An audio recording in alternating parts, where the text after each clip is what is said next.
તો આ માંડલના અંધાપાકાંડ બાબતે કોંગ્રેસે કર્યા છે સરકાર પર આકરા પ્રહારો। કોંગ્રેસે ભૂતકાળના બનાવો પણ યાદ કર્યા હતા અને સરકારની નીતિ પર સવાલ ઉઠાવ્યા છે। આરોગ્ય સેવા જ ખરાબ હોવાનો આક્ષેપ મૂકીને કોંગ્રેસે ભૂતકાળના અને હાલના તમામ બનાવ વિશે સરકાર એક રિપોર્ટ તૈયાર કરે તેવી માંગ કરી છે।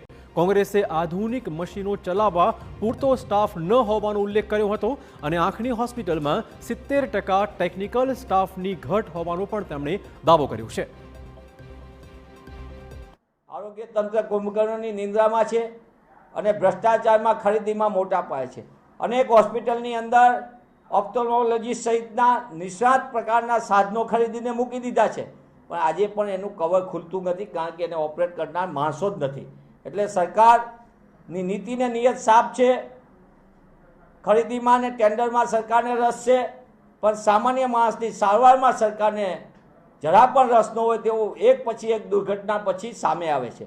ત્યારે હું આરોગ્ય વિભાગ આગળ માંગ કરું છું કે માંડલની ઘટના આપણી સામે તાજો દાખલો છે। ગઈકાલનો 17 દર્દીઓમાંથી 5 દર્દીઓની હાલત અતિ ખરાબ છે એવું સરકારી અહેવાલ કહે છે।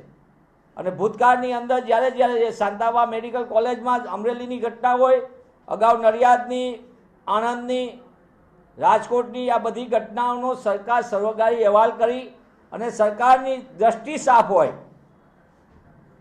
અને સરકાર પોતાની સીધી આંખે જોઈ શકતી હોય ગુજરાતના સામાન્ય લોકોનું, મધ્યમ વર્ગનું દર્દ, દ્રષ્ટિ ગુમાવનારનું પરિવારનું દર્દ જો સમજી શકતી હોય તો એને તાત્કાલિકપણે આ અહેવાલ ઉપર અસરકારક કામગીરી કરીને આરોગ્ય સેવાને સુધારવા માટેની એમને યોગ્ય વ્યવસ્થા કરવી જોઈએ।